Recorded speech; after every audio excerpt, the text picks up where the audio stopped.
कहा जाता है कि नहीं जी इसको कमेटी को भेजें, तो हम इसको भी कमेटी को भेज सकते थे, मगर सेंस ऑफ द हाउस लिया जाता है। अगर मेजॉरिटी का ये सेंस हो कि नहीं इसको हमने पास करना है तो फिर हम इसको पास करते हैं। अगर मेजॉरिटी का सेंस हो और गवर्नमेंट भी एग्री करे कि इसको कमेटी में भेज दें तो तब कमेटी में भेजें। यहाँ सेंस आपने देख लिया कि 3 वर्सेस द इंटायर हाउस था, तो इसलिए मजबूरी।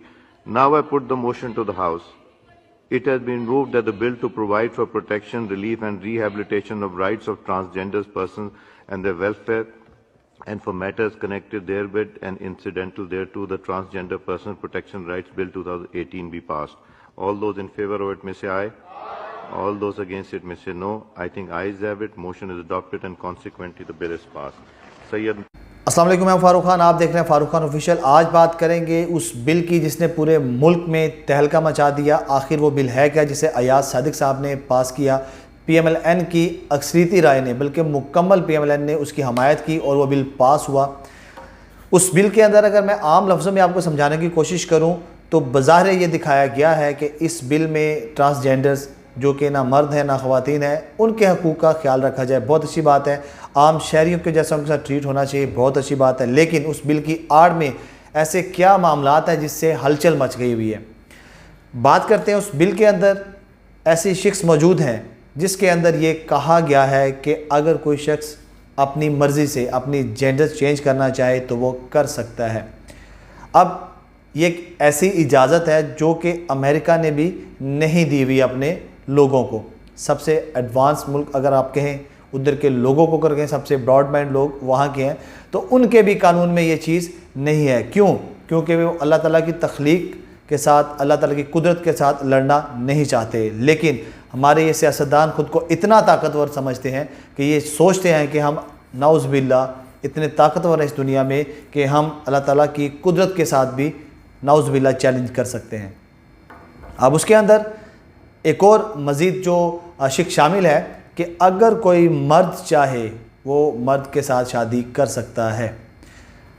आज़ादी राय से मुराद यहाँ पे थी कि जो ट्रांसजेंडर्स हैं उनको उनका दिफा किया जाए, उनको राइट्स दिए जाए, लेकिन उनके साथ साथ वो लोग जिनको अल्लाह ताला ने मर्द या औरत बना दिया हुआ है उनकी तख्लीक को यहाँ पे चेंज करने से मुतल्लिक जो है ना वो बिल पास किया गया कि अगर औरत चाहे मर्द बनना, मर्द चाहे औरत बनना, तो वो बन सकते हैं, उसके ऊपर कानूनी तौर पे कोई प्रॉब्लम नहीं होगी। अब हमारी शरीयत क्या कहती है? मर्द मर्द है, औरत औरत है। मर्द की शादी निकाह औरत के साथ, औरत का निकाह मर्द के साथ। ट्रांसजेंडर्स चूँकि इन दोनों कैटेगरीज़ में फ़ॉल नहीं करते, लिहाजा इनका निकाह पॉसिबल नहीं है। शरई तौर पे देखा जाए अगर तो कोई ऐसा है जो बिल्कुल ट्रांसजेंडर है अल्लाह ताला की तरफ से, तो उनको बाकी तमाम मामलात में इज़्ज़त उतनी ही मिलेगी जितनी एक आम शहरी को मिलेगी। लेकिन शादी ब्याह के मामलात में कि अगर एक ट्रांसजेंडर है, अगर उसके अंदर मेल यानी कि मर्द के जो तासरात हैं वो ज़्यादा हैं, तो किसी मर्द के साथ निकाह कर ले, कैसे हो सकता है? लेकिन इस बिल ने उसको बता दिया कि ऐसे हो सकता है। तो इस बिल के मुताबिक अब मर्द मर्द के साथ शादी कर सकता है, औरत औरत के साथ शादी कर सकती है। उसके बाद कोई मर्द जब चाहे अपनी जेंडर ऑपरेट करके चेंज करवा सकता है, कोई औरत चाहे वो भी चेंज करवा सकती है। अब सोचने की बात यह है आप सब लोगों के लिए कि ऐसा क्यों किया गया। आपने अगर मैचेस देखे होंगे तो बहुत सुना होगा स्पॉट फिक्सिंग, एक होता है मैच फिक्सिंग। मैच फिक्सिंग मुकम्मल गेम को फिक्स करना कहते हैं। स्पॉट फिक्सिंग कहा जाता है कि आप साबित करें कि आप हमारी हर बात मानेंगे, देन हम मैच फिक्सिंग की तरफ आएंगे। स्पॉट फिक्सिंग के थोड़े पैसे कम मिलते हैं, मैच फिक्सिंग के मुंह मांगे पैसे दिए जाते हैं। हमारे मुल्क इस्लामी जमहूरिया पाकिस्तान में इस वक्त तमाम कौम को पता है कि क्या हालात चल रहे हैं, कौन से लोग हमारे मुल्क पे मुसल्लत हैं, इसके पीछे लॉबी क्या है। और ये एक ऐसा कदम, एक ऐसा टेस्टर उम्मत मुसलमा का, पाकिस्तानी कौम का, कि एक ऐसा बिल पास करवाया जाए पहले जिसके अंदर पूरी कौम और सारी सियासी जमातें जिसको शुरू से इग्नोर करती आई हों और जिसकी मुखालफत करती आई हों। इस हुकूमत से उन्होंने एक स्पॉट फिक्सिंग करवाई कि पहले अगर इस बिल को आप पास करते हो इसका मतलब है कि आप हमारे अगले बड़े काम भी ज़रूर करोगे। उस लिहाज से ये एक बिल दिया गया। और इससे पहले भी पीएमएलएन की हुकूमत में ख़त्म नबूवत के ऊपर जो मामलात हुए वो किसी से छुपे हुए नहीं हैं। वहाँ पे भी टेस्ट किया गया उम्मत मुसलमान को कि उसके अंदर से ख़ातमुन नबीयीन की शिक को निकालने की कोशिश की गई कि जो भी मुसलमान इलेक्शन लड़ना चाहता है या सियासत में आना चाहता है, नाउज़ बिल्ला, अगर वो इस पर नहीं भी यकीन रखता ख़ातमुन नबीयीन पे, तो वो आ सकता है। ये किया जा रहा था कादियानियों के लिए।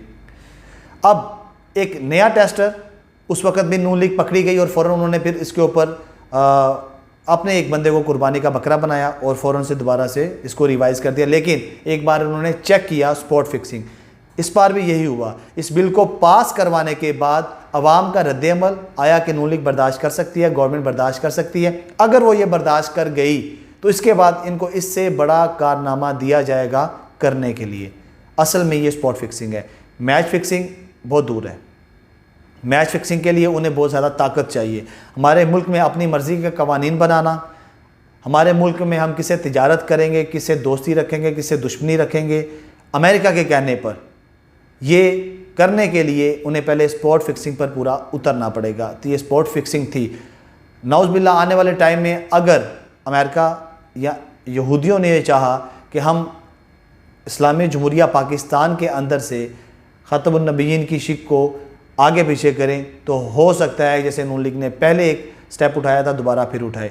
मैं यहाँ पे कोई बहुत ज़्यादा मुखालफत सियासी तौर पे नहीं करना चाहता, लेकिन नून लीग का जो माजी रहा है सबके सामने वही मैं यहाँ पे बयान कर रहा हूँ। और इस बिल के अंदर की छुपी हुई जो शिकें हैं मैं आपसे वो बयान कर रहा हूँ, क्योंकि बिल जो पास होते हैं वो अवामी मफाद के लिए होते हैं, जिसके अंदर कौम का, पाकिस्तान का फ़ायदा हो, और वो सब की सब अयां की जाती हैं, अवाम के सामने पेश की जाती हैं। लेकिन ये एक ऐसा बिल है जिसको अवाम के सामने मुकम्मल तौर पे ओपन करके पेश नहीं किया गया, बल्कि एक छोटी सी आप बैठक कहेंगे, क्योंकि वहाँ पे पार्लियामेंट के अंदर मुकम्मल लोग मौजूद नहीं हैं। तो अयाज सागरी साहब ने इसे जो कमेटीज़ होती हैं बड़ी, जिसके अंदर अपोजिशन भी होती है और वो लोग भी शामिल होते हैं, जैसे हमारे डिफेंस के लोग हैं, हमारी अदलिया के लोग हैं, वो भी शामिल होते हैं, उस कमेटी तक इसको नहीं जाने दिया। उन्होंने कहा कि जी पार्लियामेंट के अंदर ही हमें अक्सरियत हासिल है, अगर यहाँ पे सिर्फ 3 लोगों ने मुखालफत किया, बाकी पूरा हाउस इसके हमायत में है, तो इसलिए इसको वहाँ पे जाने की ज़रूरत नहीं है। इसलिए मैं पास करता हूँ कि ये हमने इसको अप्रूवल दे दिया है इस बिल को। उन्हें इस चीज़ का अंदाज़ा था कि अगर ये बिल कमेटी में जाएगा तो वहाँ पर बहुत सारे लोग जवाब देंगे। अब सवाल ये पैदा होता है कि हमारी अदलिया कहाँ खड़ी है। पिटीशन दायर होगी हुई है, यहाँ पे सुनवाइयाँ शुरू हो चुकी हुई हैं, लेकिन इसका जवाब कौन लेगा कि आपने इस बिल को पास करने से पहले हमारे जो शरा की अदालत है उससे पास करवाया, या आपने वहाँ पे मेंशन की हुई थी जो ट्रांसजेंडर्स के राइट्स के लिए हैं, उसके अलावा जो आपने यहाँ पे हिडन शिक्स रखी थी, ये कहाँ पे है। तो अब फैसला आप लोगों ने करना है कि यहाँ पर हमारे पाकिस्तान में हो क्या रहा है, हमारी गवर्नमेंट किन के इशारों पे चल रही है, हमारे इदारे इस कदर खामोश क्यों हैं। यहाँ पे अगर हमारे इदारों के ख़िलाफ़ कोई शख्स भी, चाहे वो एक्स प्राइम मिनिस्टर ही क्यों ना हो, उनके एक फाजिल जज के लिए अगर कुछ अल्फाज ऐसे इस्तेमाल करे जो पसंद सुनने में अच्छे ना हो, तो उस पर उन पर तौहीन अदालत लगाई जाती है। यहाँ पे तौहीन मज़हब, तौहीन इस्लाम और तौहीन शरीयत की जा रही है। लेकिन हमारे जजेस पटिशन का इंतज़ार करते हैं, वो इस चीज़ का इंतज़ार करते हैं कि शायद कोई दरख्वास्त लेके आए तो फिर हम सुनवाई शुरू करें। और अगर तौहीन अदालत का मामला हो या किसी जज के बारे में कोई बात कह दी जाए तो बिना किसी एप्लीकेंट के आपको तौहीन अदालत का मुजरिम या मुलजिम बना दिया जाता है और अदालत में बुला लिया जाता है। आपका मेरा अल्लाह हमें नासिर हो।